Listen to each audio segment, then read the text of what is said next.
Greetings to everyone. This is our Spiritist Psychology Study Group.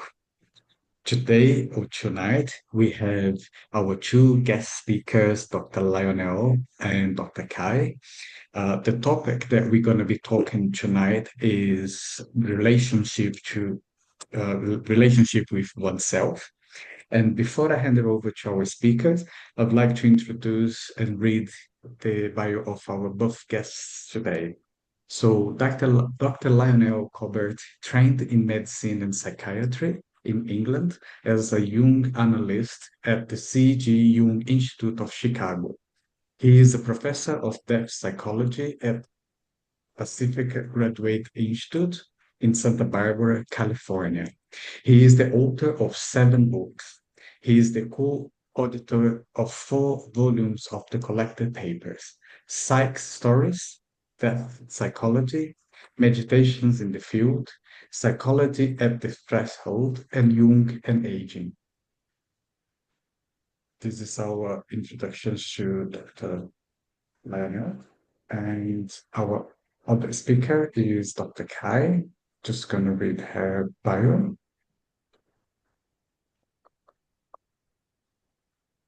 Just bear with me.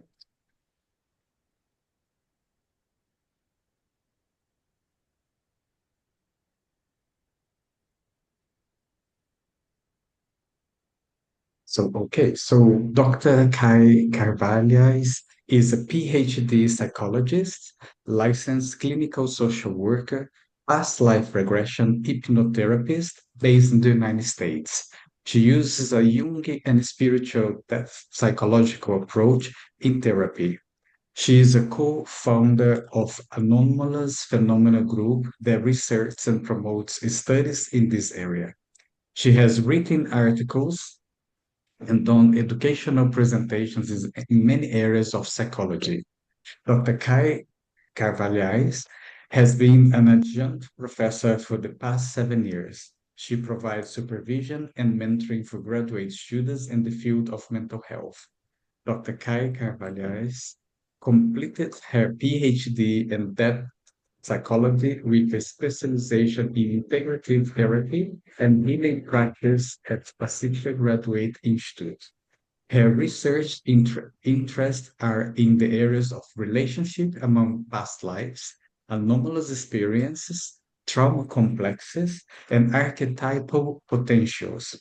She is also interested in fractal ontologies and epistemologies in the area of psychology. She also holds BAs in business administration and economics with studies in law from the Federal University of Minas Gerais, Brazil, and an MA in clinical social work from the University of Arkansas in the Little Rock. So I would like to welcome our both speakers for our study group tonight. And I'd like to hand it over to Dr. Lionel Colbert for his talk. Thank you, Fabricio. Well, I was asked to say a little bit about Jung's attitude towards reincarnation. And actually, there isn't a great deal to say because Jung was very concerned about his image. He wanted to appear to be scientifically respectable. He didn't write much about reincarnation, so his views were not well known. But there's no doubt that he and his inner circle, as it were very interested in reincarnation. And the only reference that I know there are a couple of references in the letters and one in the collected works. I think it's in the paper on Kundalini Yoga in volume 11, where he talks about the notion that every person is born with a certain spiritual endowment, an archetypal endowment, like a pattern or a blueprint for the development of the personality. And he said that archetypal endowment is exactly what's known in the Upanishadic tradition as the samskaras, which are like imprints on the soul from past lives. In other words, the blueprint which determines the way your life development unfolds he thought based on these samskaras from past lives. The only other important reference that I could mention is that a woman called Sabine Lucas, Lucas, who was a Jungian who wrote a book on the way past lives appear in dreams. I can't remember the title of the book, but that was the something like Past Life in Dreams or something like that. Um, she posted a video on which is on YouTube where a Dutch patient of Jung's called Erlo van Waveren, uh, who had long analysis with Jung, talks about how he and Jung discussed reincarnation. And Van Waveren reports a dream of Jung. It's called the Row of Tombs dream, in which Jung dreams that he sees a row of tombs. And as he walks past these tombs, he realized that each one of them represents one of his past lives. And so that video is well worth watching. It's on YouTube. If you just Google, put in the space bar in Google, in YouTube, the row of tombs. It's a very interesting documentary about Jung and reincarnation. So that's really all I know about Jung's attitude to reincarnation. So I'd like to hear Kai now. Yeah, row Fabrizio, of tombs. That's it. Thank you. Yeah. Fabrizio, could you please let me share my PowerPoint? Yes, of course. Just 1 second. Mhm. Yeah, it's over to you. Okay, I can't, it's not, it's not working. Hold on. I may need to leave and come back because it's Okay. not, I'm trying to, the control is not work. Just give me 1 second. I'll leave and come back. Okay. Okay, so while Kai is doing that, I just want to tell you guys that I have put the video in the WhatsApp group, okay, that Professor Lionel talked about. So all of us can have a look. And Lionel, while we are waiting for Kai, if we have time, you can answer now or later. In this video that it talked about, Van Waveren said that Jung was a mystic, that he had said to Jung or something like that, that you were a mystic, and that Jung was kind of amazed, a mystic. He would like to be called agnostic, right? But what I think it's interesting that we could discuss later is that he talks about the age of Pisces, right? Piscean age of Yeah. Pisces or Pisces? How do you say? Pisces age, yeah. And Spices. Pisces, This okay, age, so age of Jesus. okay, thanks. And the Aquarian age and the spirit of time. But I would like to, I don't know if Kai was able to get to put her PowerPoint now. Is she out, Fabrizio? No, she's back in now. Okay, just we can discuss that later because I think it's great the way that to have this discussion because Joanna also says talks some things about that that the age of Pisces we are like heading in opposite directions. Okay, it's represented by two fishes swimming in opposite directions like in spirit and matter are not related. And that in the Aquarian age, we are supposed to like integrate the rational and the irrational, for instance. But I think we can talk about that later after Kai's presentation. Is that okay to you, Lionel? Yeah, sure. Okay. Do we have Kai, Fabrizio? Yes, she was in, and I think she dropped off again. Just double check that. Okay. While we Yes, wait, we- can I say something, Anahi? May I? Yes, yes, go ahead. Because I work as a past life therapist, and I've done a lot of work with people through dreams that they had, and we found their past lives. And a lot of things could be resolved like that. Oh, that's great. Usually So, repetitive dreams, say for instance, the people who dream often that they are flying. An example, repetitive dreams usually is something to do with past life, and it's quite easy to work with that. That's all. oh, that's great, because then you can share with Kai, right? I think Kai is back. I don't know what, Um, I'm sorry. So can I start? Yeah. Yes, please. please. Mhm. So,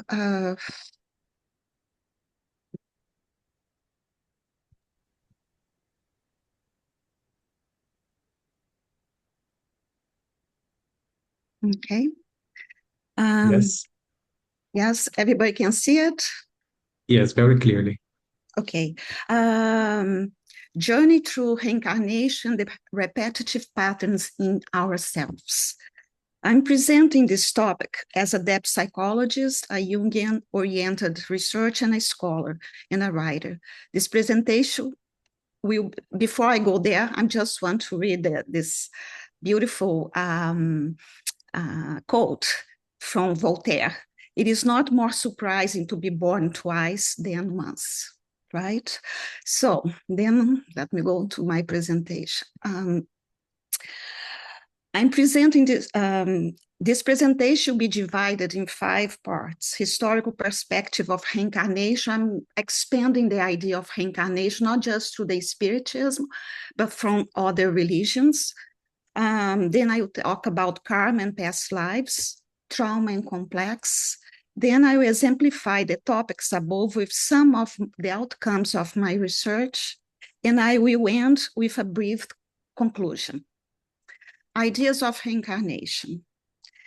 Reincarnation has been a polemical topic for many positivist scientists, but for other scholars, it's not surprising at all because it is already part of their ontological approach, what means the way we see or understand reality. It seems that the idea of reincarnation has been around since 10,000 years before Christ, according to theologist, journalist, and physical researcher David Christ Murray, who said that, open quotation, reincarnation may be one of the oldest beliefs in the world.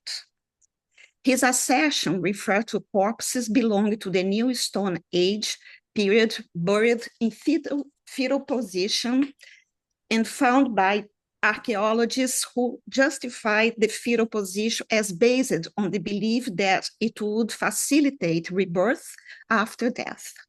Later, researchers suggested the idea of reincarnation. Psychiatrists Alexandre Moreira Almeida and Mariana de Abreu Costa and philosopher Humberto Schubert Coelho, who studied the science of life after death at the Research Center in Spirituality and Health at the Federal University of Juiz de Fora, Brazil, asserted historical and archaeological research has concluded that many afterlife beliefs and burial rituals in primitive societies actually denotate some sort of reincarnation beliefs, but were previously interpreted as a different form of belief in the afterlife. In many Eastern and some Western philosophies, reincarnation refers to the idea of a soul or spirit being reborn many times in different physical bodies until the process of karma has ended. According to the Dictionary of Gnosis and Western esotericism, the idea of reincarnation was accepted widely in the world until the end of the Roman Empire. And it continued to be accepted in many cultures where Buddhism and Hinduism are the central religions. After the turn of the 20th century, reincarnation became a widespread idea among the European middle and upper classes. Astronomer Camille Flammarion, writer August Strindberg, and the founder of the Ford Motor Empire, Henry Ford, the educator and founder of Spiritism, Allan Kardec, and Gabriel Delane and Leon Denis, main exponents of Spiritism after Kardec's death, are representative examples of those with positive regard for the phenomenon of reincarnation. An increasing number of societies disseminating the concept of reincarnation appeared during that time, such as Anthroposophical Society, the Lectorial Rosicrucianum, and Scientology. Jungian analyst, regressionist therapist, and transpersonal psychology scholar Roger Wooger cited a long line of distinguished minds in the West attracted by the idea of reincarnation. Among them, Goethe, Benjamin Franklin, David Hume, Schopenhauer, Tolstoy, and T.H. Huxley. A massive critique of reincarnation is, however, still prevalent in Europe since the early modern period due to the presence of Christianity. When I'm talking about Christianity, I'm referring to Catholics and Protestants. Dr. Kai, Uh-huh. your slide is still on the previous slide. No, Okay. now we moved. Okay, thank you. Yes. Yeah, well, I don't have everything written, so I'm moving slowly with them. Sigmund Freud, for example, a neurologist and father of psychoanalysis, was opposed to the idea of reincarnation, criticized it as a return to the old Western spirituality consisting of, open quotation, the Greek mystery schools, the Christian Gnostics, the medieval heretics and witches, healers and shamans, the alchemists, mystics, and psychics of all shades whose visions fail to conform to prevailing Christian orthodoxies, whether Catholic or Protestant. Furthermore, in one of the letters to Jung, Freud wanted him to be aware of becoming lost in, open quotation, the black tide of mud of occultism, end quotation, during his trips to the colonies in Africa. Jung's scientific work does not show his devotion to occultism. However, his studies demonstrate an expansion of the unknown levels of the psyche in various areas such as philosophy, religion, and parapsychology. Jung had a number of mystical experiences, and he wanted to keep an open mind about psychic phenomena. Regardless of the criticism of the idea of reincarnation after the mid-20th century, there was a massive diffusion of reincarnation ideas outside institutional associations. For example, the New Age movement, and in growing market of esoteric literature. Statistical surveys suggest that some between 10 to 30% of the population of Europe and North America, I think it's more than that, believe in reincarnation. Chris Murray emphasized that the increase of interest in the ideas of reincarnation in the mid-20th century occurred due to the pop singers, hippies, and counterculture movements, bringing Eastern religions to the West. More importantly, the information promoted changes in the attitude of Western theologians and the other thinkers. Psychiatrist Ian Stevenson, who has conducted research on the belief in reincarnation, clarified that believers from many minority groups all over the globe and within the Hindu and Buddhist populations possibly outnumber the number of people who rejects the idea. Among the minorities, he mentioned the large groups of Shiites, Muslims of the Western Asia, the inhabitants of West Africa and East Africa incompletely converted to Islam and Christianity, the native tribes of Northwestern North America, the Trobriand Islanders, the tribes of the Central Australia, the Ainu of Northern Japan. Stevenson identified Brazil as another country with minorities that have beliefs in reincarnation derived from Africa.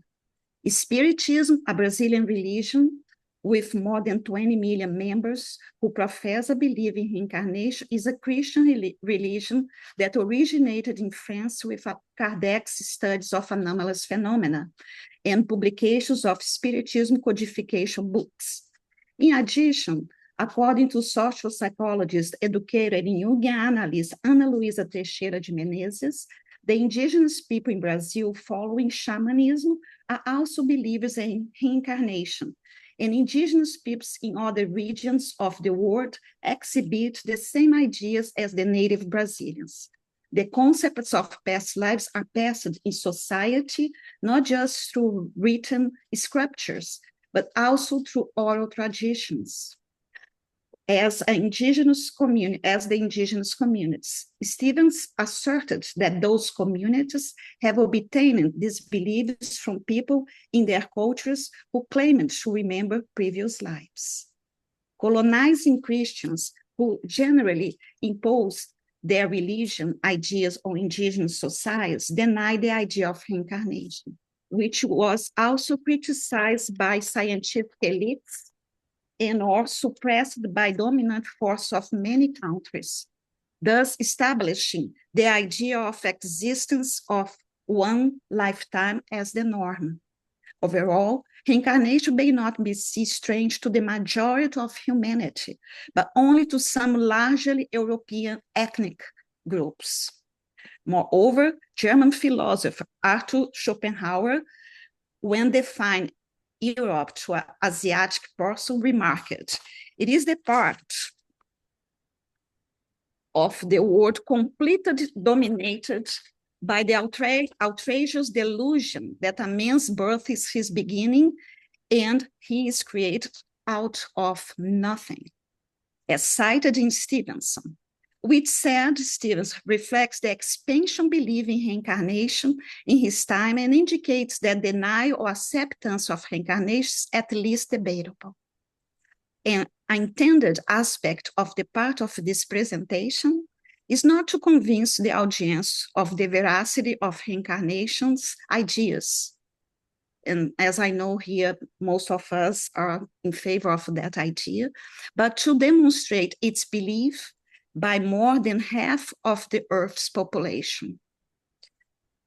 Intersections of karma and past lives. Past life regression therapist John Amoroso described the belief of reincarnation as, open quotation, grounded in the idea we have lived before and that we will live again, end quotation. He also emphasized that our personality, patterns of behavior, skills, interests, sensitivities, difficulties, and even physical conditions tend to have their roots in past lives. Although more than half of the world population believes in reincarnation, their concepts about past lives are various.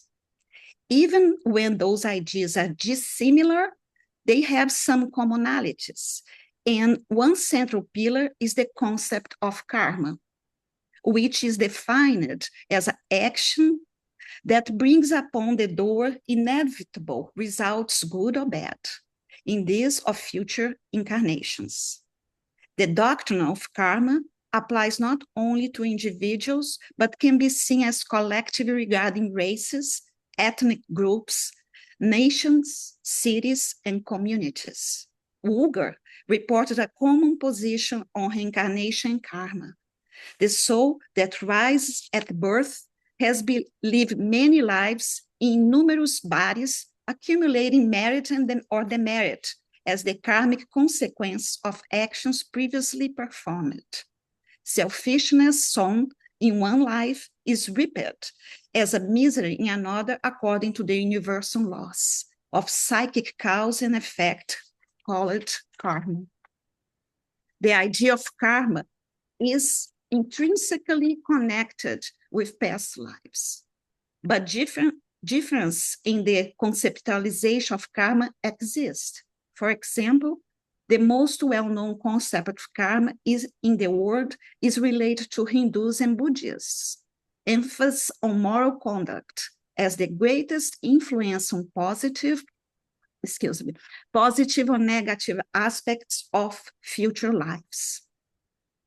In Hinduism, karma is the force of creation, wherefrom all things have their life. In Buddhism, when a person is trapped in a vicious circle where every action generates further actions, this is samsara, like Dr. Corbett said, the round of birth and death, and it is driven by karma, the never-ending chain of cause and effect, generating multiple lifetimes. This belief in karma holds that the effect of one's actions does not occur in the present life. It will, if it does not occur in the present life, it will in the future lifetimes. When the person transcends the state of samsara, they reach a state of liberation, where karma has ended. Karma can be conceptualized not just as pertaining to individuals, but as a complex, intertwined relationship mechanisms among many individuals, as in family karma. Kevin Todesh, an author and speaker in the field of metaphysics, wrote about Edgar Cayce's definition of family karma. I really like this definition. He defined life as a lawful experience due to the universal laws of reincarnation and karma that draw individuals together, rather than being some type of unavoidable destiny or fate about which one can do very little. Cayce's definition instead portrays karma as essentially an unconscious reservoir of information stored within the soul's memory. Although this memory may draw certain events and individuals to one another, personal free will and the way in which an individual responds to that memory determine their actual life experiences. According to Todesh, Cayce claimed that all individuals are brought together within their respective families to learn specific lessons and have opportunities for personal soul growth. He clarified that the universal laws of reincarnation and karma illustrate the lawfulness of life, reinforce the nature of individual responsibility. Todesh stressed Cayce's notions that whatever karmic lessons individuals seem to be faced can be met with personal free will. Free will gives an individual the chance to respond to karmic lessons in different ways, increasing the karmic connections of releasing from their debts when paid. Due to the purpose of this presentation, it is essential to discuss another version of karma conceptualized by Spiritism. Spiritism follows some ideas of Buddhism and Hinduism regarding reincarnation, but disagrees that a person may return as an animal. Talking about the ducks, right? Spiritists believe in the evolution of kingdoms, starting from soul grouped as minerals, plants, and wild animals. I'm sorry. And wild animals, reaching some independence as domestic animals and achieving the opportunity to use free will with time as humans. Electrical and engineer investigator of physical phenomena, Gabriel Delany, that most of you are very familiar with, asserted that in this prodigious multiplicity of living beings, all degrees are observed. The manifestations of intelligence can almost be confused in the lower realms with pure physiochemical reactions, determining those mechanical movements to which physiologists have given the name of tropism. When one ascends the ladder of beings, all uncertainty disappears and a true psychic or mental activity manifests itself. Delany clarified that all being learned by experience, and the law of cause and effect includes the idea of consequence, whereby for each action there is a reaction, known as karma.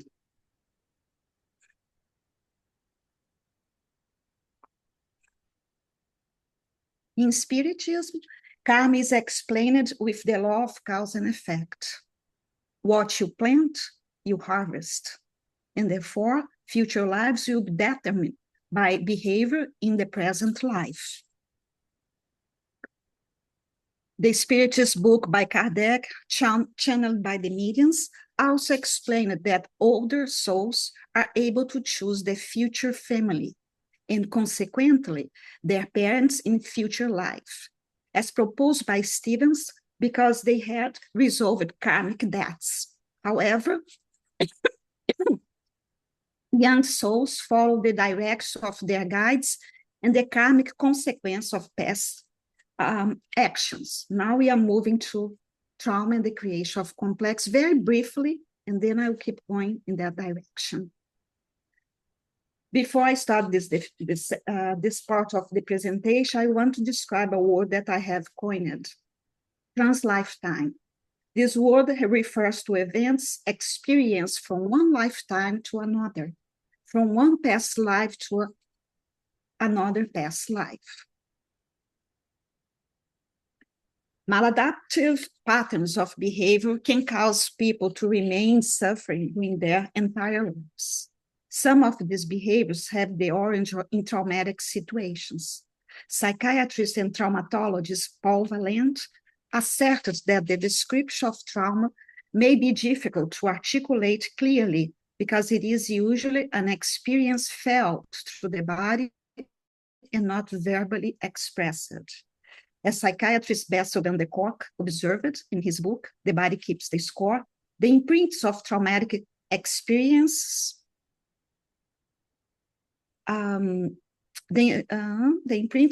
traumatic experience are organized not as coherent narratives, but in fragmented sensory and emotional traces, images, sound, and physical sensations.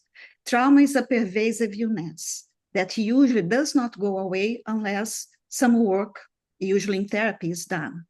Valent noted that trauma always leaves an imprint that creates physical and emotional vulnerabilities manifested through symptoms and illnesses.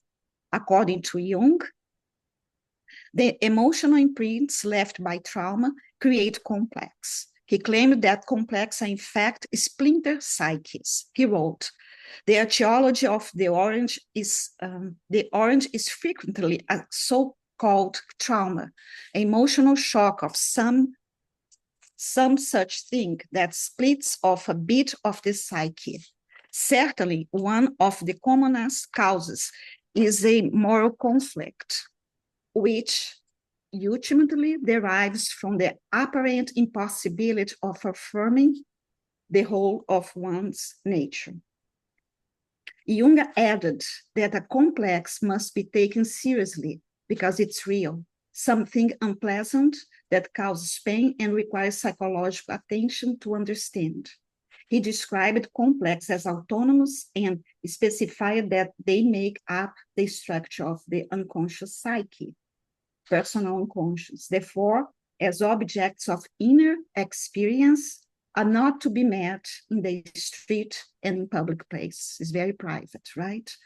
Emphasize the power of complex. He said that instead of people having complex, open quotation, complex can have us, end quotation.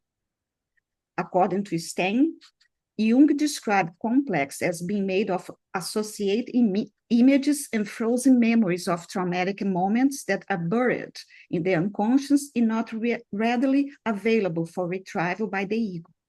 Stein added that complex are repressed memories held in place and colored by emotions. Most of the time, one is not aware of one's complex. Corbett described a complex as acting like an unconscious template in the mind. imprinting upon one's current relationships the patterns of early ones. Traumatic events are common in human experience, but the level of resilience, which is the capacity to adapt to stressful traumatic events, is very individual. Consequently, trauma may affect a person in different ways, including physiologically and psychologically, sometimes creating long-standing complex. According to Uger, for many people, the body is a very unconscious area and therefore stores some of the most residual or deeply buried complexes. Expanding the idea of trauma occurring not only in the present life, but also in the past lives, he posited the possibility that trauma from previous lives carries over into the present life in the form of complexes. Regarding the mechanisms of soul evolution, which may include interlifetime trauma, Joana de Angelis, known as a spirit author and guide channeled by the Brazilian medium Divaldo Pereira Franco. I'm just explaining because some of the people that I invited may not be familiar with her work. So she said, the integral being is a traveler of eternity, making his progress step by step in such a way that the experience living each carnal journey establishes the mechanisms of evolution in reference to the next one, providing him with endless development. She remarked that the concept of reincarnation contributes to, and I think I forgot to move, reincarnation contributes to the multiplicity of psychological content in the individuals. Uger compared trans-lifetime, that's why the word is important to understand, complex to karmic residues, citing a modern scholar of Indian philosopher Karl Potter, who explained that individuals bring from lifetime to lifetime karmic memories that are activated by life circumstances, producing memory of the original acts, causing affliction. In this context, Jung referred to the Hindu notion of samskara, as explained by Dr. Corbett, or imprints on the soul from past lives as the source of humans' archetypal endowment, which may form the core of complex. Because we carry complex in our trans lifetimes, which is explained from one lifetime to another lifetime and to the present life, we attract the same life experience, the same patterns, and we respond similarly to the same challenges until we do the work necessary to change these internal patterns, integrating this complex. I'm going to bring now just two of the outcomes of my research. And I want to bring some of, and to exemplify reincarnation, karma, complex and repetitive patterns in ourselves and how they are intertwined. I just want to clarify that my research was not in reincarnation complex, but on the intertwining theories involving complex associated with past life karma and the awakening of individuals' archetypal potentials. I did 6 in-depth interviews, and I'm going to be very brief here, with participants who had experienced trauma and used the past life hypnotherapy approach to heal themselves. And these are some of the results. The participants used flower names to protect confidentiality. I will start. Can you see the title, right? Intersectionality. Can you see it? Or is there? Yes, you can. Yes. Intersectionality of traumatic patterns recognized in past lives and present life. Cactus flower it's one of the participants, identified a repetition of traumatic deaths in group massacres or personal physical attacks in most of her past lives and present life. But as she explained, she was able to overcome them by doing psychological work. Sunflower perceived very specific trans-lifetime patterns, including in her present life, where she was unfortunately raped and had injuries. Lucas, cited by Dr. Corbett, explained that the purpose of karma, repetition of traumatic patterns, is not punishment. Instead, it offers opportunities for individual through reincarnation to learn what their action had caused for others and vice versa. Certain philosophers call this law the cause and effect. If the individual does not learn the consequences of his actions, a repetition of trans-lifetime karma will occur, and the creation of new karma will continue until the individual learns the lessons related to those experiences. The analysis of participants' inquiries about their suffering reveals a repetition of the same traumatic behaviors and events in many lives, including the present life. Sunflower's repetitive traumatic experience with the theme of mothering, when she lost her babies and died, was punished for not being able to conceive in some of her past lives, and almost died during childbirth, going into a coma in this lifetime, exemplifies the concept. She endured the same traumatic outcomes from these situations without experience any resolution for the problems until she learned from psychological work. The patterns of not being seen or not wanting to be seen by Lilac in her past lives and present life represent an infinite repetition of the same traumatic behaviors in trans-lifetime, generating the same outcomes until healing took place. The exemplification of those trans-lifetime patterns brings about an understanding of the problems where changes can be implemented, make the unconscious conscious, and restoring choice. As demonstrated in the finds, participants recognize both personal and collective patterns in their lifetimes. Petunia noticed traumatic collective patterns in her past lives and present life related to pandemic events and genocides. According to Vanderball and Nordergraaf, processing of core issues helps one to free oneself from repeating the cycle of these patterns, thus opening space for transformation. As a healer and health practitioner, Peony recognized a repetitive pattern from her trans-lifetime experience, including the present life in which she had to sacrifice herself to heal others. Lucas explained that what happens in each lifetime sets energy fields that are carried forward to other lifetimes and determine their patterns, which explain the repetition of the same patterns.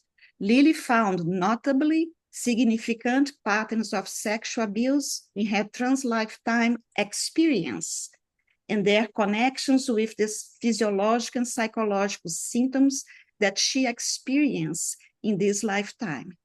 In her explorations, the pattern was represented as a red thread connecting all of this experience. Pesci asserted that it's essential to understand the theory of reincarnation and the consequences of our behaviors, because it explains the tapestry of consciousness to understand our lives as a whole, which shows past patterns that contribute to our suffering and life challenges, and this knowledge creates opportunities for changes.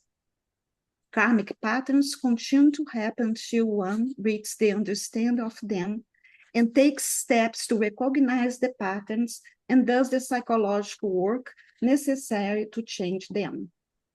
The idea of cause and effect can be seen as an archetype as proposed in this research. The cause and effect archetype creates karmic trans-lifetime dynamics, generating infinite repetitions of behaviors, causing the same outcomes whereby the individual is exposed repetitively to the same situations until a particular lesson is learned or integrated. I'm almost there. This is the second one, and I will come with the conclusion. Identification of relationship of complex in present and past lives. The participants identified more negative than positive complex from their trans lifetimes. They described the complex as charges of energy. This research suggests that psychic energy might be what Jung called libido. Peony recognized the outsider complex as one that come up doing her work on past life hypnotherapy and was present in all her past lives and her present life. The lack of acceptance from other cultural groups and even from her own social group create emotional trauma that gave origin to the outsider complex. Another complex found by Peony was the imposter syndrome, a cluster of challenging feelings that she identified about herself, such as not feeling good enough and not deserving good things. According to Jung, these emotional imprints left by trauma create complex. He claimed that complex are in fact, open quotation, splinter psyches, end quotation. As a woman or gay man in her past lives and present life, Lilac's behavior of hiding or not wanting to be seen formed a disempowerment complex, contrary to her past life as a visible and powerful straight man, where she had discovered an empowerment complex. Sunflower described the same disempowerment complex in one of her past lives as a woman who had to endure an unhealthy relationship with no option to leave it. According to Stein, Jung described complex as being made of associated images and frozen memories of traumatic moments that are buried in the unconscious and not readily available for retrieval by the ego. Another complex experienced by minority groups and recognized by several participants is the victim complex, which they associate with violent situations such as being raped, sexually abused, brutally murdered, a victim of violent accidents, and ending up dead or paraplegic. Petunia perceived a family complex in all her past and present lives. She did not see this complex as negative, but she recognized her feelings of being responsible for the destiny of her family in her past lives and still feels the weight today in her present life. Because of the collective suffering experienced due to the pandemics, famine, and genocide in all her past and present lives, Petunia recognized another complex that she called a calamity group complex that came together with the guilt complex for not being able to help the collective. Corbett asserted the importance of becoming aware of the complex that causes disturbance, both cultural and personal, in order to be able to mitigate their disturbing effects.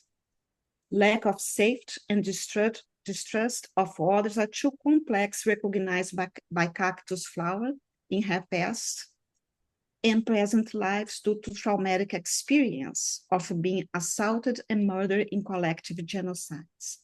Cactus Flowers learned that the orange, this is very interesting, the orange of her PTSD, post-traumatic stress, forgot the D. Disorder. disorder, thank you, is from her past lives. When experiencing the complex, when explaining the complex experience in trans lifetime, De Angelis, I don't know what is this, but De Angelis assert that the integral being, the self, is a traveler of eternity, making his progress steps by step in such a way that the experience living each carnal journey establish the mechanisms of evolution in reference to the next one, providing him with endless development. I am almost there. Lily carries imprints of a victim of sexual violence in her physical body and as a psychological problems, although she was never sexually abused in her present life. Contrary to sexual abuse experienced in her past lives, except in one where she was the perpetrator. Amoroso maintained that traumatic experience and transgressing past lives are directly and indirectly carried into this lifetime. Past life traumatic experience can carry over to the next life, causing a direct impact on someone's current life. For example, inborn deformities in the body, or in Lily's case, painful intercourse. Psychologically negative complex are indirect impact in someone's life carried out through past lives that generate repetitive patterns of behavior, as seen in Lily identification of sexual violence as a trans lifetime complex that she still feels she carries, causing their inability to have health relationships. Referring to Jung concepts of complex, De Angelis assert that each individual deals with individual torments complex, but because of infinite richness within themselves due to their divine heritage self, the awakening of this potential by the ego helps one through suffering. So afflictions generate behavioral patterns, continuing to create karmic circumstances, constantly repeating themselves. Uger expand the idea of trauma as occurring not only in the present life, but also in past lives, posited the possibility that trauma from previous lives carries over in the present life in the form of complex. The research finds gleaned from the reports of the participants in the present study confirmed Uger's trans-lifetime ideas regarding complex. Conclusion. It's very brief. Many positivist scientists doubt or ignore the pervasive evidence for a spiritual realm of existence beyond what is experienced with the physical sense, even though it is now well documented that health, physical, emotional, social, and cognitive aspects of health are strongly promoted by an understanding of life that admits the reality of reincarnation, spiritual life after death, and the rich theories about the transcendent function of the psyche, which allows contents of the unconscious to move into consciousness. This is still a polemical subject in academia, including depth psychology. And I concluded with this quote from Jung. One does not become enlightened by imagining figures of light, but by making the darkness conscious. These are my references. If some of you want that, just email me and I will send to you. And that's it. That's great. Thanks so much, Kai. Thank you so much. What a beautiful research. And I was just wondering, because I've put in the WhatsApp group, our WhatsApp group, a summary that I made of Joanna's some of Joanna saying in her wonderful book, Awakening the Spirit.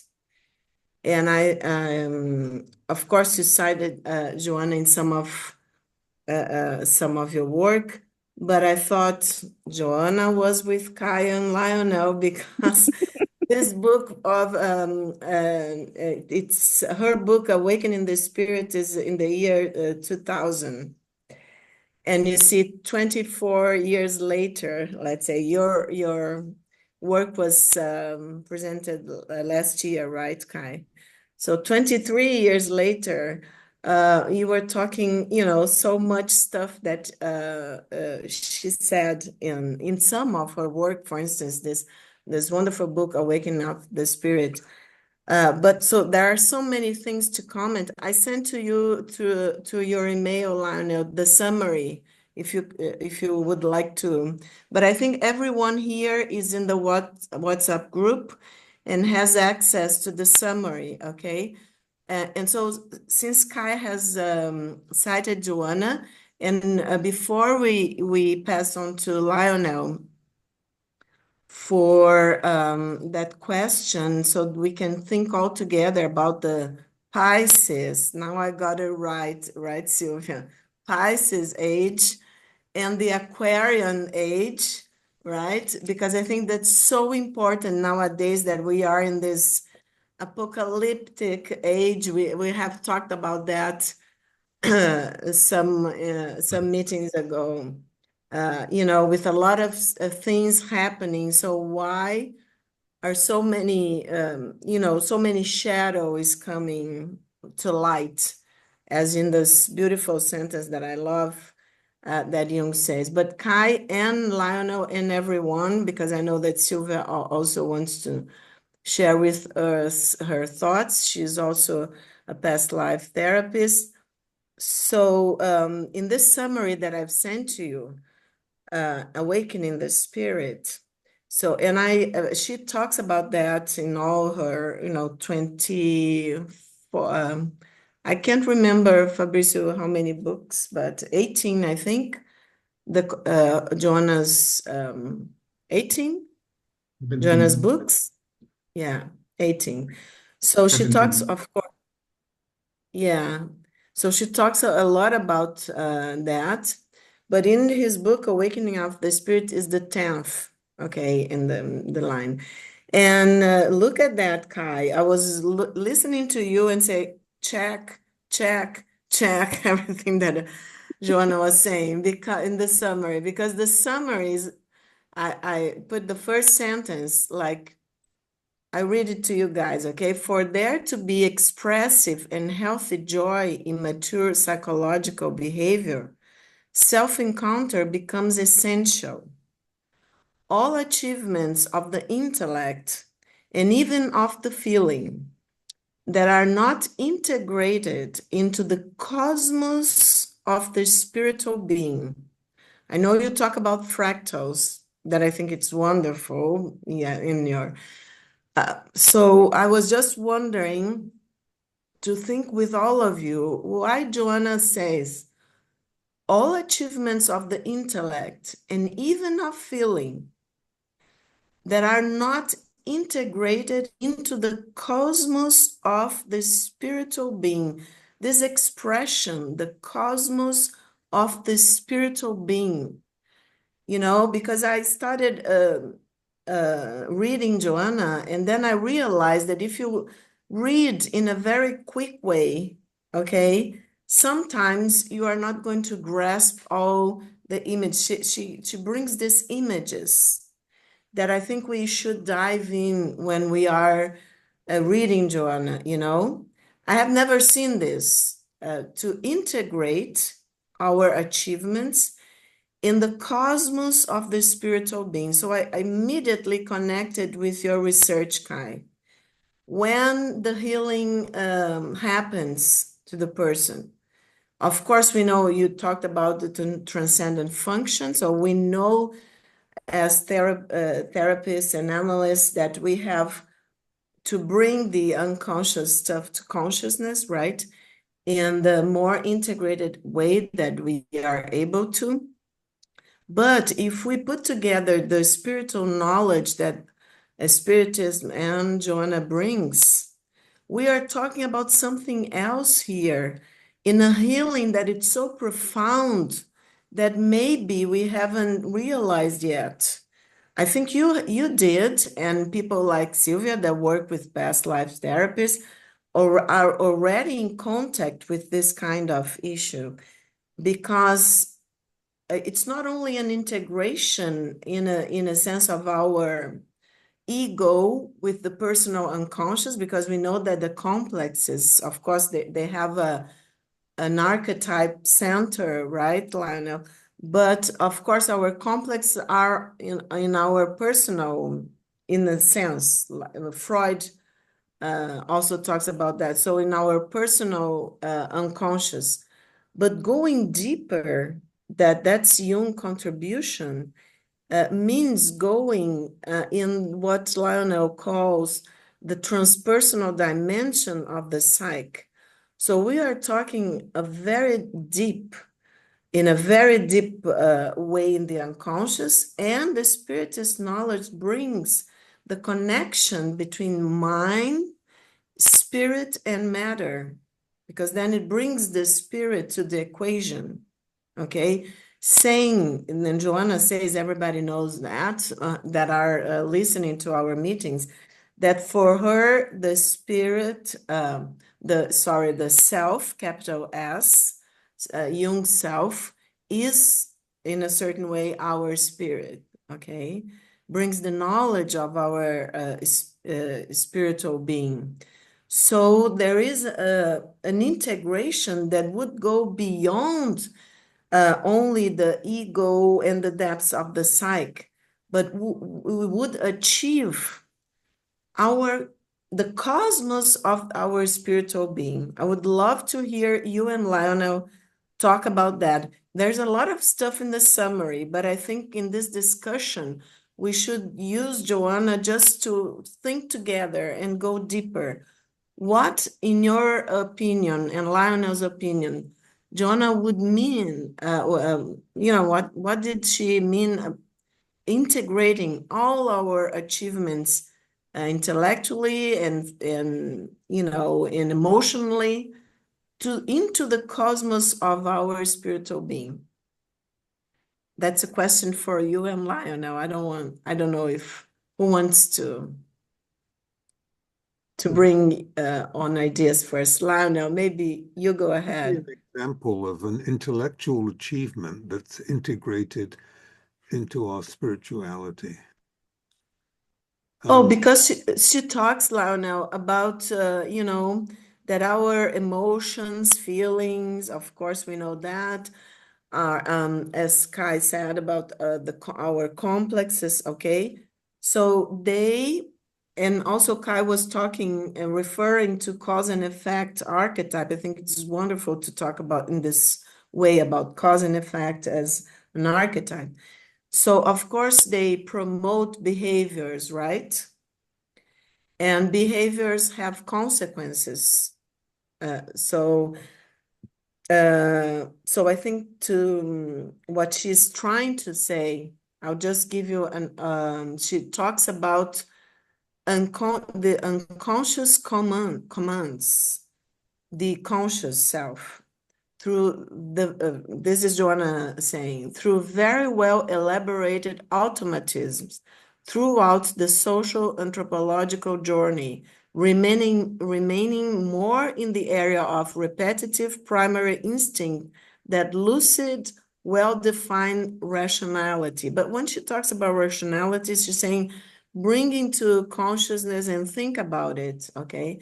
And then she says the automatisms of the unconscious function in such a way that is necessary to rationalize actions, to think about them, let's say, in order to acquire awareness of one's own reality in the process of full self-discovery. I think, I don't know if this answered your question, but I'm trying to bring Joanna's thoughts so that we can think together, because I was stuck in this in this image that she said, integrating everything that we evolve, that we get, conscious about, even our moral and our discernment about ourselves, what is shadow in myself, what it's already light, as Kai cited Jung in that beautiful sentence. So I think she's talking about all of that when she talks about achievements from the intellect, cognitive, from emotion and feelings, into the cosmos of our spiritual being. What do you think, Lionel? Well, I'm not sure what she means, to be honest. I mean, I think of an intellectual achievement. For example, think of the discovery of the theory of relativity, or, the music of Bach, or the art of Rembrandt. Those are great intellectual achievements. So when she says they have to be integrated into our spirituality, does she mean that they have to be seen in terms of values and meaning and purpose, and and that we have to see them as inspired by the self or something like that, that we shouldn't take credit for them, as if they come out of the ego, that they actually come from the depth of the self? Is that what she means? No, I don't think she means that. I think because in Spiritism, okay, we talked about a lot about, I'm sorry about my cough, my voice, but we talk a lot about this cause and effect archetype, okay? And but also Kai cited samsara in the Buddhism concept. And in the Buddhism, this is very bad because you get stuck in reincarnation, right? And to transcend that, you have to illuminate yourself like the Buddha, right? But in Spiritism, I say that actually, and Joanna says that, we are talking about evolution, about learning with our mistakes. So I think, Lionel, because also in the Spiritism knowledge, we talk about the subtle body, remember? That we call perispirit, and that the subtle body in this life brings the information of everything that we have already achieved. So for instance, of course, we think about Mozart and his beautiful, or Bach, that you and I love, right? So, of course, there are achievements from those spirits, but also from humanity, because we all share this common archetypes, let's say, and all this common spiritual knowledge that we produce in the transpersonal dimension. But I think she's talking here more about evolution of the spirit, and that everything that we get to know better, as Kai was saying, everything that heals us, the knowledge about ourselves that brings healing, that this is a process of integration, not only psychologically, but spiritually. Because I think for me, and I know that a lot of people are with hands up, and just a second, and then we will call you after Kai also talks. And I think, Lionel, and let's see what Kai thinks about, but I think she's talking about a deeper process of healing, not only in our psyche, but also in our subtle body, that we are going to go on in our evolution, because it's going to be integrated in the cosmos of our spiritual being. I think Andres is doing like that. So would you like Kai to give her Yeah, impression? yes, I'd like to hear other people. Yes. Yes, I I think nothing is lost. That's what she meant by that. So all the experiences acquired during our past lives are kept in record, in memories, in the subtle body, and Sometimes we don't have access to some of them because we need to develop other things, so they go to the unconscious. But sometimes we are able to access to the making the unconscious conscious, right? And applying the information that we got from before, learned from before, in the development of the things that we are doing today. So the integration, the information comes, we keep evolving constantly, but what we know is with us and it's not lost. In some religions or philosophies, sometimes they think, oh no, this goes to the totality. I think we learn from the totality, we learn we evolve with the others, we evolve together. There is a collective evolution, but also individual evolution. One sustains the other.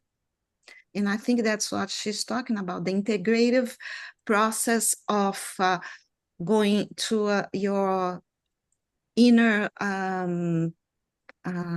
cosmos and also accessing the outer cosmos, the total. So we are all interconnected. But nothing is lost. I think we carry with us everything. And with time, as soon as we evolve more and more, we have more and more access to the things that we knew from before. That's great. I agree with you. Yeah. Let's see. I think let's see what Sylvia. Well, I think Sylvia was the first to raise the. Yeah, Fabricio. Thanks, Kai. It's a very interesting subject. Just one thing, Kai, I actually studied with Wugger. I studied with him for many years and I worked with him for many years. So he was a very good friend and guide and master of me. I loved him very much. I think I agree with what Kai was saying in the sense that what Joanna says is that whatever learning we have, we will have with us. It be part of our individual a whole, is in completing ourselves as a spirit, because in Spiritism we learn that we as a spirit are constantly learning. And eventually, we become an enlightened spirit with all the knowledge. And that is that thing about the wings, that you needed the moral wings and you needed the intellectual wings to be able to fly. And I think all this, we keep together, like I said, all the good and all the bad experiences that we have, all the wrongs that we've done. And I think one of the most important points that we learn in Spiritism, which differs sometimes from any other way that people see reincarnation, is that in Spiritism, we accept that reincarnation is a law of progress, that is not a punishment, is an opportunity that the soul has to readdress their wrongs and to do things that are right. And of course, we do have learning also while we are in the spiritual world, but we are really tested here when we are on a physical life. That's the anvil that we really prove that we have learned and everything. Just one thing about the reincarnation in the therapeutic work that I'm more familiar with is that whenever we're doing work as an individual, going back into our past lives, and it's very interesting because I think in a way there's a kind of control. We don't go to every life. We usually go to lives that we have unfinished business with, things that, still bother us. And although we can kind of forget, some people are living other lives while they are here now because they have some fears, they have lack of, they will not put themselves forward or anything. And there are many, many things we can talk for hours about that. But in the healing process, at least the one that I've worked with Roger Wooger, and I work with other people as well, Dr. Diana from Australia, but Roger was more, I liked his work better because he worked in the body where we really keep a trauma. It's very interesting that we can talk about this at another time, how we keep and how we can release trauma from the body. But when we are doing the work, usually we do the work through catharsis. You go back to what the problem is, and then you go back. And as you go out of that body, you look, to what happened. But it's almost like in an objective way, because you're outside looking into what happened, and you are able to analyze. And that's where the healing actually takes place. And you want not only heal the individual problem, but also the universal thing. Because I think one of the important things that we learn is that quite a lot of history has been very traumatic, and usually punishment, were in public. People died in wars, and we were raised with a lot of people. So sometimes when you are able to heal some of the things from the past, we are healing not only ourselves, but the whole of the universe, in a way, all other human beings, because we are connected with one another. As I mean, I am a spiritist. I believe that we are children of God, and as a child of the same Father, we are all connected. And healing, whenever someone are able to heal himself, he's healing others as well, who maybe have the similar problem or feel the same way. And it's past life therapy is very powerful. And I myself had an something that happened. I used to have a physical pain that I had all my life, and I was able to clear it from working past life. So that's all. But it's a very powerful tool when you know how to use it. I know there is a lot of fashion and everything, but it can be very good. And I think that's what Joanna means as well, that we heal ourselves, we heal others. And all this knowledge is integrated, and that's how I feel. Thank you, Sylvia. Thank you. Kai, would you like to answer, or Lionel? Yeah, very quickly, Sylvia. I think, and when you said that, it explained the idea of, because you are looking with objective eyes of the 21st, a person of the 21st century that have lived many lives. Today, when you go back to a life that you experience some things, traumatic events, when you are able to integrate them with more knowledge, understand. So you remove yourself as the observer, and then you know that it happened before, and today you put together what you have experienced and make like the connection. You understand the patterns, right? And that's what causes the healing. Exactly, yes, because also whenever you are in the life itself, that you're actually working in the life, you don't feel like a 20th century person. You feel like a 16th century person being persecuted as a witch and being in a trial for being a witch. And that's terrifying. Is terrifying. You don't feel like all this knowledge that you have, that you acquired afterwards, actually, but you feel as if you are there, that woman in the middle of those people trying to condemn her, decide if they're going to burn her or put whatever, is the fear is real of the 16th century rather than 17th century, actually. Sorry. Okay, thank you, Sylvia. I think Bianca wants, it's the next one.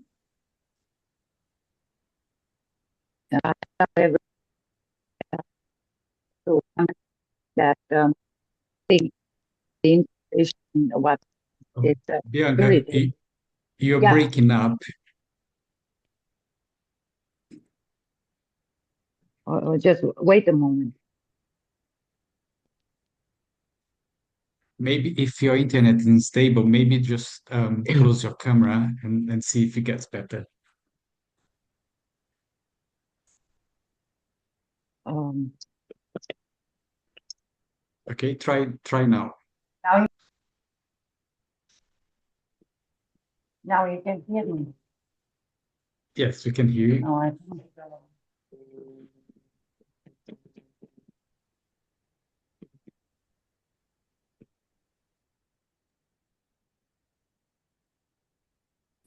You hear me now? Yes. I had my hands phone, and that's why I didn't. It doesn't make the connection. In Spiritism, the higher spirits learn us to integrate all the information, not just to read it, just to integrate all the information, even moral than intellectual.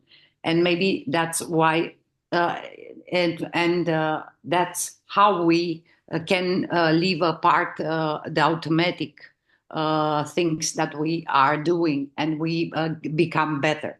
And this is for the Spiritism, what they learn us to do with all the information that we receive, not just to learn, just to read and to integrate. And what I want to say about therapy, and I'm agree what she said, because I also do the therapy and the regressions. More of our experience are manifested in here in this life, because with the person that I was working in each life that I was with her and make therapy here in this life was manifested some kind of a situation, and it was there. And every time we work therapy, and she leave away some kind of situation and becoming better every time. And this is how we have to work. We can do it with regression, but some other way to do the therapy to leave out our negativity and past events that we are not helping us to advance.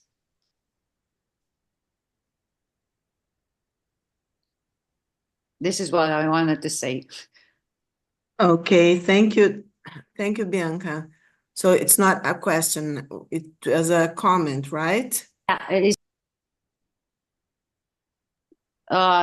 It's my experience. It's what I was experience, even experience with other person when I was making the therapy, but experience also when the others make the therapy with me, because I also do regression and leave away some negative experience that helped me be more liberated and more free for receiving and integrate other new ways of thinking, moral, intellectual, and everything. Great, great. Thanks for sharing your experience. Thank you. I think it's Andres now. Andres, please. Hi there. I had a problem with my microphone and everything because I'm in Spain. So I would like to go back to Joanna's original kind of demand on us, saying, do not forget, under no circumstances, forget to integrate with the cosmos.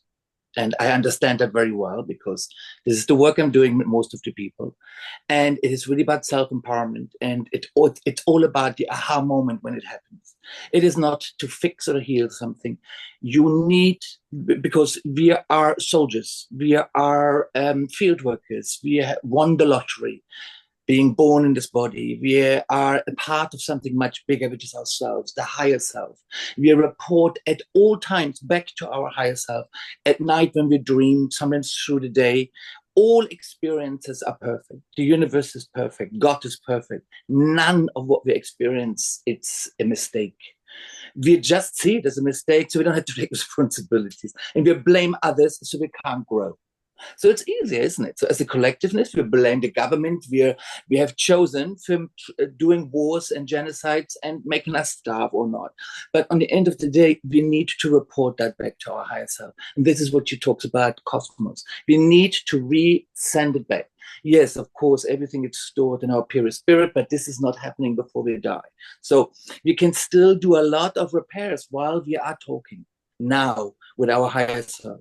So any therapist, any analyst, any psychoanalyst, any card reader will always connect the soul with its higher self, because that is the real conversation which must happen.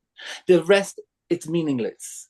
It cannot heal itself. It can only heal through itself, with its higher self. Without the reporting back to the collectiveness, there is no, you might as well be dead. You might as well not breathe on this planet. It's like you're cut off, like you know what I mean? So the beauty of it, I had many of them. And one of them, of course, was having experienced death, having experienced grief, having experienced, but all of those things I have asked for.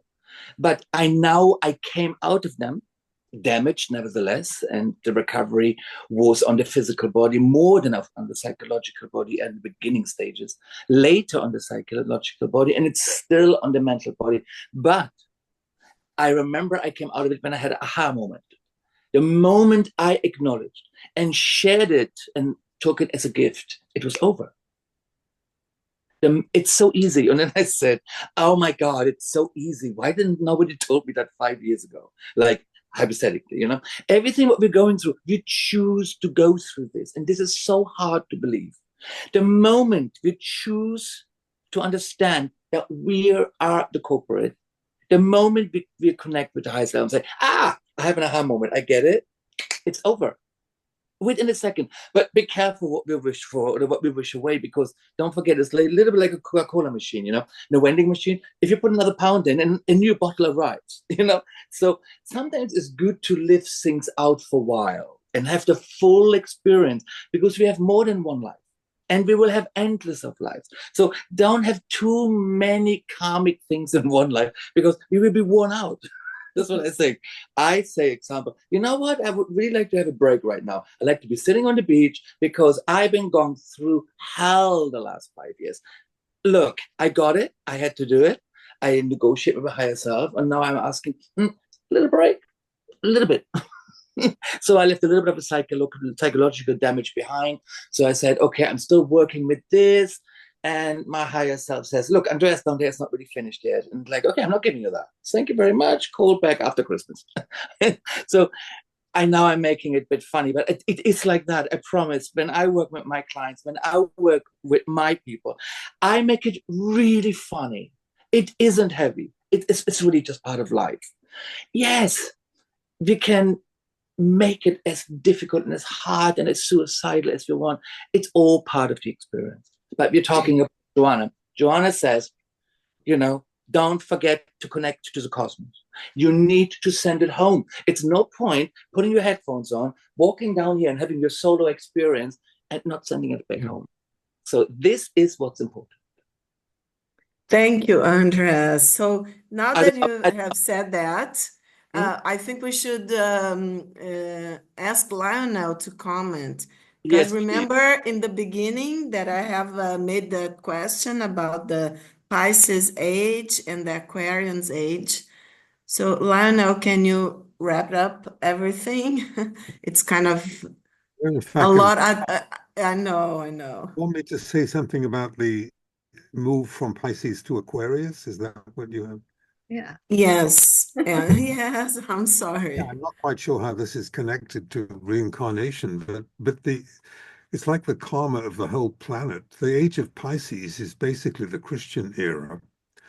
The emphasis was on water. Pisces is a water sign, so you get an emphasis on baptism, walking on water, you know, fishermen, all that.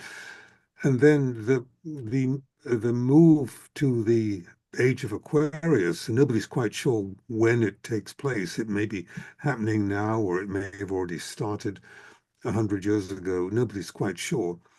Is an air sign. Aquarius is an air sign, so there'll be an emphasis on thinking, on ideas, on technology, space travel, also social and cultural factors are going to be very important in the Aquarian age.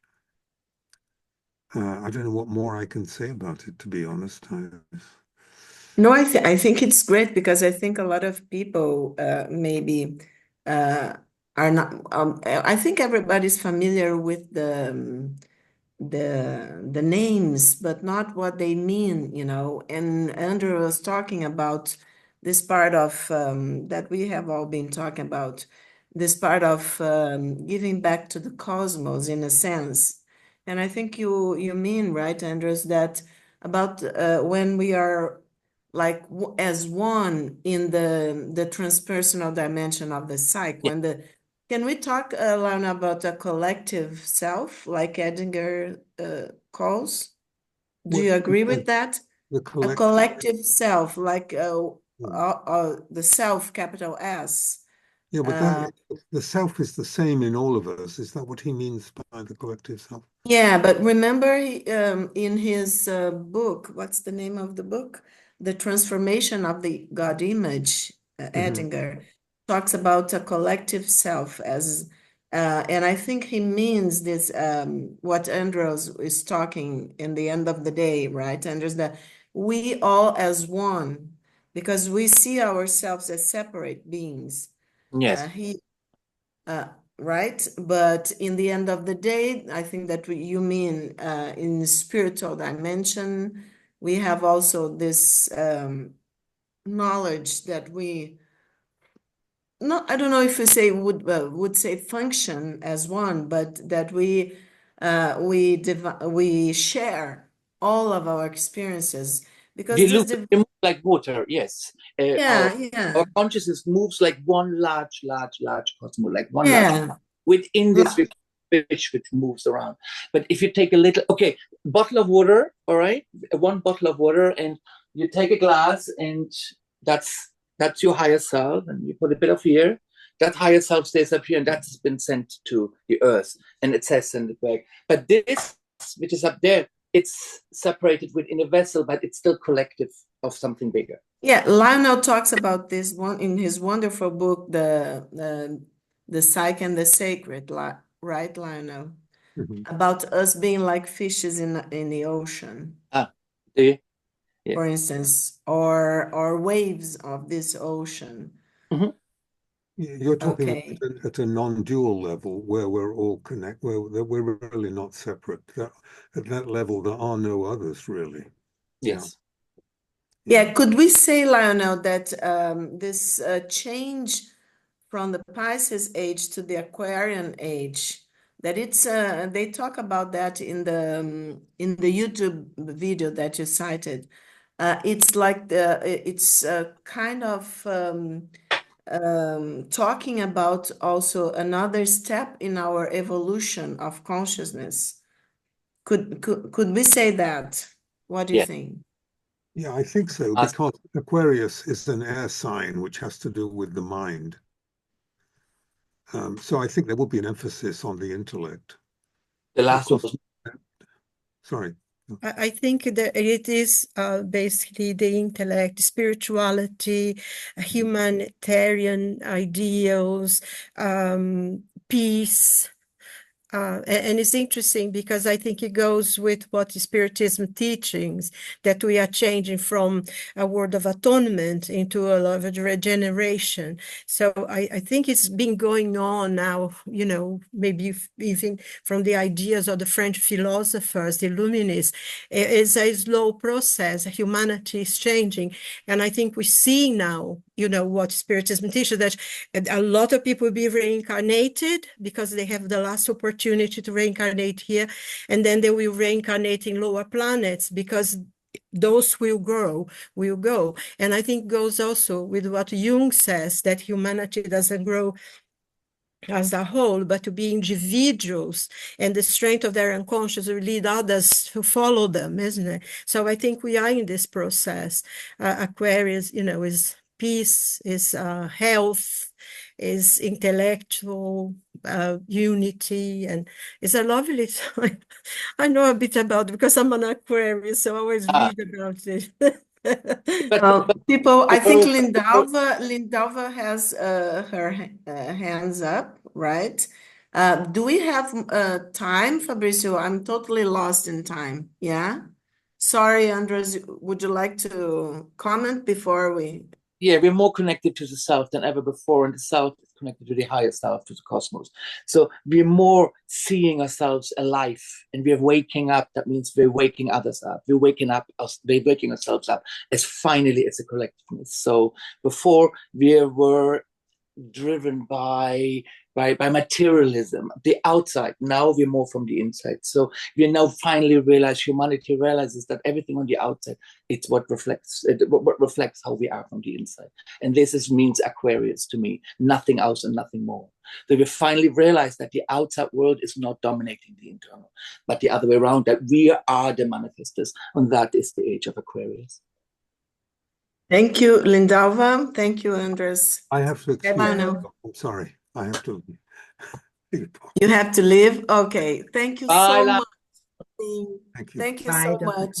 Bye, Lionel. Bye, Lionel. Hi, hello, everyone.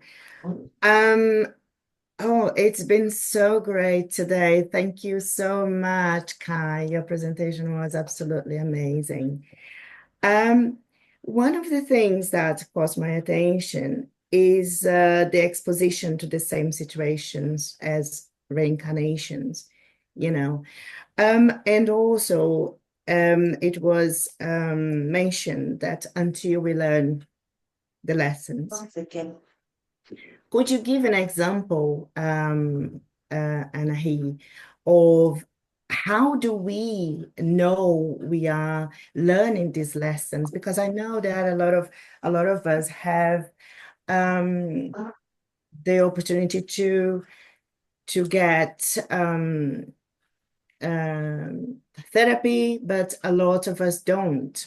So how do we sort of get to learn these lessons that we need to so that we can stop this repetition of the same situations?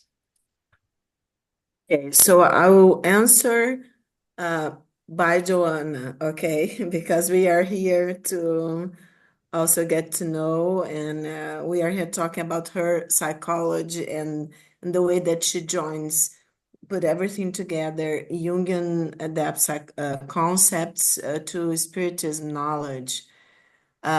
She talks about, Lindalva, in the summary that I sent to you guys, that we should face ourselves calmly. Okay, I know that and she knows that this is not always easy to do because we have to face our own shadows, right, Kai? And of the fears and difficult emotions that we bring to this life, as Andres was talking about. But she says that we should face ourselves calmly, manage negative values, stimulating positive resources without resentment of unfortunate occurrences or exacerbated joys, right?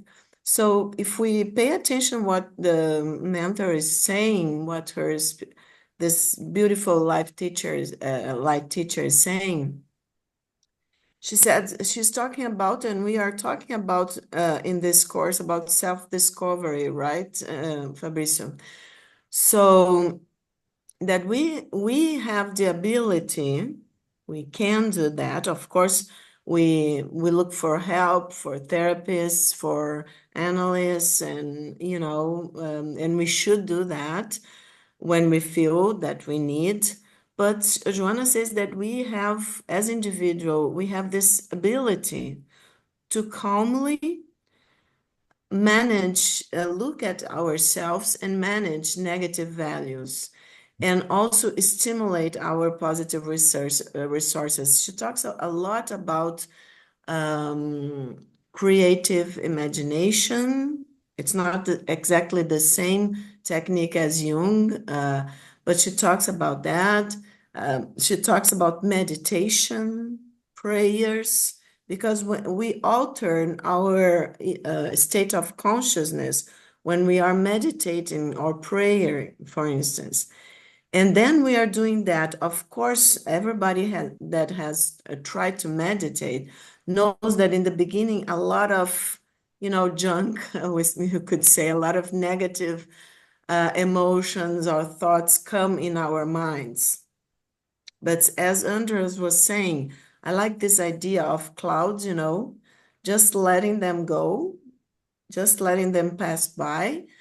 But of course, identifying them because it's part of ourselves, okay? My thoughts and different feelings and emotions, not denying them because it doesn't, if you deny them, you're not working with them, right? You are not integrating the shadow. So then, if I know that I'm able to do that, I'm doing, as Joanna is saying, stimulating positive resources because I become more resilient. I become stronger because I can accept, and Jung talks about that, right, Kai, that I can forgive myself. But first, I don't know exactly his words, but when he talks, I think it's in the Red Book, that wonderful um, conversation with his own soul, that to be able to forgive, that's what he's talking about, to forgive the other. I have first to forgive myself. And forgiveness it's all about understanding myself. How can I understand something if I don't identify, like discern that this is that behavior caused that emotion, or that emotion caused that behavior, whatever comes first. And that belongs to my experience, as Andrew was saying. And it's all archetypes that we share, but it's learning experiences. Of course, they cause traumas, as Kai was saying, and I would love to hear from her about that. And we have to heal our karmas. But Joanna is saying it's not only a psychological process, it's also a spiritual process, right? So, and she says that I'm just reading here for you guys. I think that's great, and sorry that Lionel had to leave, because in the summary you're going to read that when she talks about that, she says that the person carries out an expressive work of psychosynthesis. Okay, that is this integration, willing himself or herself to radically change disturbing concepts, to renew himself herself with a keen interest in eliminating the conflicts that stubbornly remain. Okay, and I think what John is talking about is what Sylvia and Kai were talking, and Andres also, people that are therapists and work with that. But I just want to finish that because I think it's a beautiful way to end before I pass on to Kai and Andres, and asking Joanna to answer you, Lindalva. And so she goes on saying the man and woman facing themselves in enriching self-analysis constitute the great goal of psychotherapy that frees the patient. Oh, sorry, I lost the paragraph. That frees the patient here. That frees the patient from any atavistic or recent conditioning, enabling them to walk on their own feet, to assume conscious responsibilities in relation to their own actions. And then she says, it is an Herculean effort, like Hercules, which is compensated by the feeling of real freedom that I think it's Andrea was talking about, of internal growth, of a correct vision of the phenomena of existence, taking on other ventures without fear, which previously constitute great temerity. I think that's great. We all want to do that. And I think the world needs this healing that she is talking about. And maybe I think she's answering you, Lindalva. What do you think? Yeah, thank you so much. I think because I had in mind forgiveness, and you mentioned forgiveness of oneself and others, and you mentioned that there. So that's spot on. Thank you. You're welcome. Because you can only have compassion, Jung says, towards your brothers and sisters if you have first towards yourself. Before handing to Andres, Kai, would you like to comment in those sentences by Joanna? Yes, and I thought about, as Lindalva asked, for example, when someone is going through suffering, something in life that you cannot change, right? Let's say, is an example. It's good to identify how you have responded to this suffering before and what you can do to change that. You are not going to remove the suffering totally, but you may alleviate it by the way you respond. An example, someone is going through a very hard time trying to find a job. It's just an example. And then the person at night feels terrible because they need to work and they cannot find a job. So the person decides to drink every night to alleviate suffering. What this person is doing, she or he is reproducing the same things, right? It is a coping mechanism, but it's negative. So if the one decide, no, at the moment I don't have a job, but I'm going to study something, I'm going to improve my, whatever it is, the process is changing. It's hard for the person to stop drinking, right? But drink is not going to solve any situation, is going actually to increase the problem with time. So then the person say, okay, that's the problem, that's the pattern, what can I do? I think it's a very logical way, using the intellect to see how one can grow to the life experiences. So thank you, Kai. Thank you so much. Yeah. Andres, and then we are going to, I will just end with a sentence by Joanna. Go ahead, Andres. I would just love to answer Lindava's question. She says, how can one move forward, or what can I do? Where do I start? I don't think they have to be so overwhelming. I think just like, sit in silence, be with yourself and find out, am I the victim here? Do I victimize myself? Forget about forgiving anybody at the moment, forgiving yourself, but forget about all of that. Just find out where you are inside. And, it's about self-empowerment. So the only reason why you feel the way you feel, we feel the way, because we are now, our power is taken away. So we are now being belittled. We're now being, now we want to retaliate.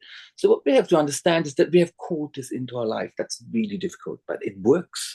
Give it a try. And the more you repetitively doing this, saying, I'm not the victim. I'm not forgiving, because when you forgive somebody else, you make yourself the victim. Then you write the line of the victim. You're not the victim. You're the person who's calling this experience in. You have to take it now. And the only way to really kind of annihilate or kind of like free yourself from it is gratitude. Thank the other for the experience you were just to have. That's difficult, but that's really what this is here all about. It's about this kind of learning. No therapist, no analyst can help you with this. This is what you have to do with yourself. It can guide you towards it, but you still have to apply it to yourself. So it's about not being the victim, because that's not what you are. That's not what we are. We have called this experience, how hard, difficult, whatever, for us to solve it, but it's not to solve it physically. It's solving it by applying gratitude to the other, because somebody had to do it. Somebody had to come. Somebody had to play the role. Somebody had to engage with you at that moment. We're focusing on the other, so we don't have to focus on ourselves. So this is all. That's what I would love to say with that. And it works. Thank you. You keep repeating this, and you repeat this. It's like, makes no sense. After a while, it becomes part of every day. And you look at a person who's bringing you something that's very aggressive, say, thank you so much for this. Thank you, thank you, thank you.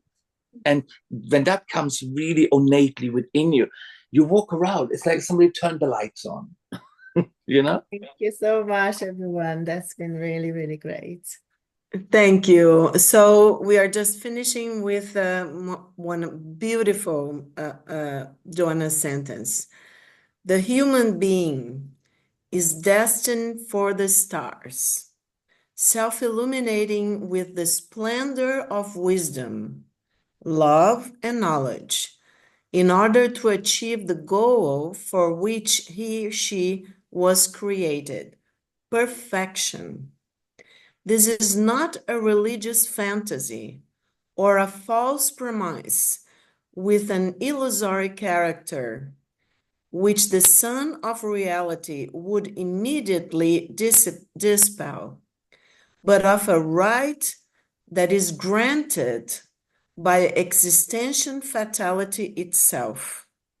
Suffering is not part of the sovereign codes of life, constituting an experience of the mechanism of evolution through which the molecular changes of transitory forms are processed and used by the intelligent principle of the universe, which is the spirit. I don't think we need to talk anything else. This is wonderful. And I want to thank you so much, Kai, for your participation here. We hope you come other times and share with us your research, and maybe be with us pretty soon in September, right, Fabricio? Yeah. And what I would like to say also before we close, I'd like to mention the passing of someone who was, it is very close to us here in the UK. Um, Dr. Peter Fenech. He did a great, amazing work on what we are trying to do here to make this bridge between spirituality and science and psychology and psychiatry. He worked very close with us here on the Medical Association, the British Medical Association here in the UK. I'd like to actually read the quote that you share on the WhatsApp group. And then I would like to ask Sylvia to do a closing prayer for Dr. Peter Fenech with gratitude for all the work he's done for us here in the UK. And his sentence say, the plain fact is that none of us understanding this phenomenon. As for the soul and life after death, they are still open questions, though I, myself, suspect that near-death experience are part of the same continuum as mythical experience. Dr. Peter Fenech. So on that, I'd like to ask Sylvia to do for us the closing prayer for Dr. Peter Fenech to be welcomed in peace in the spiritual realm.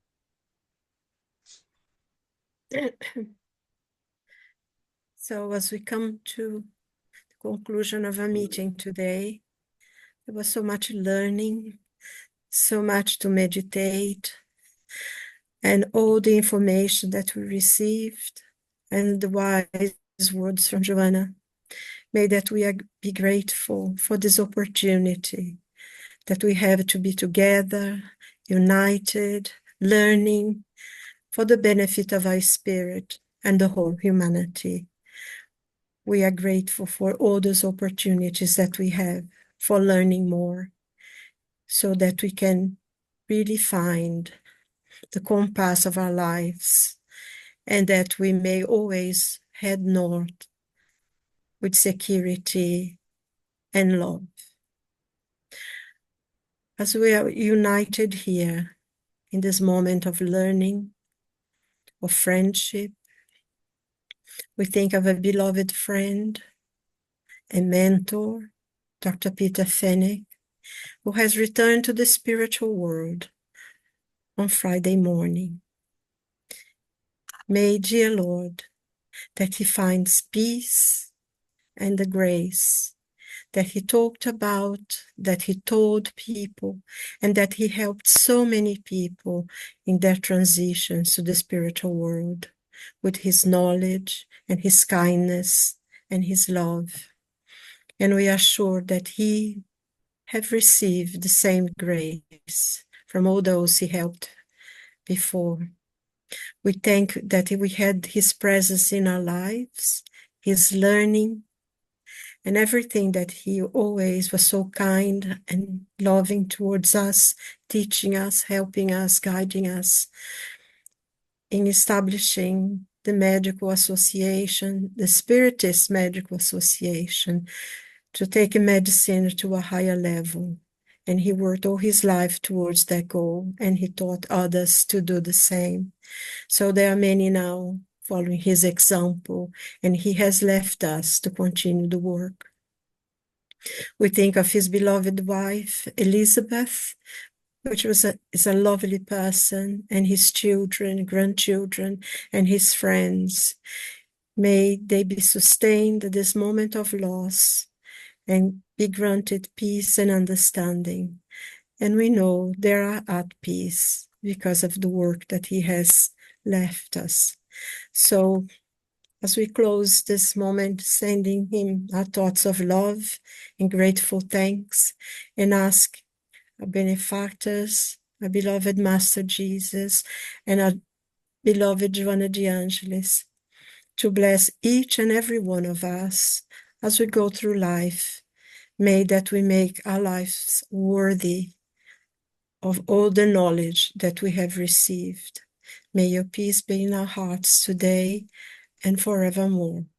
Amen. Thank you, Sylvia. Thank you, Anahi and Kai, for a beautiful presentation today. And I see you all next month for our last meeting for the 2024. Yeah, unfortunately, I will not be able to be here, but it will be recorded, yes, so I will listen later. So I just want to take the opportunity to say goodbye to you, and thank you so much, Anahi, and everyone, and Kai, and every one of you. We're always learning from all of you. And have a Merry Christmas. May God bless each and every one of you. And we see you next year. God bless. Thank you, dear. Thank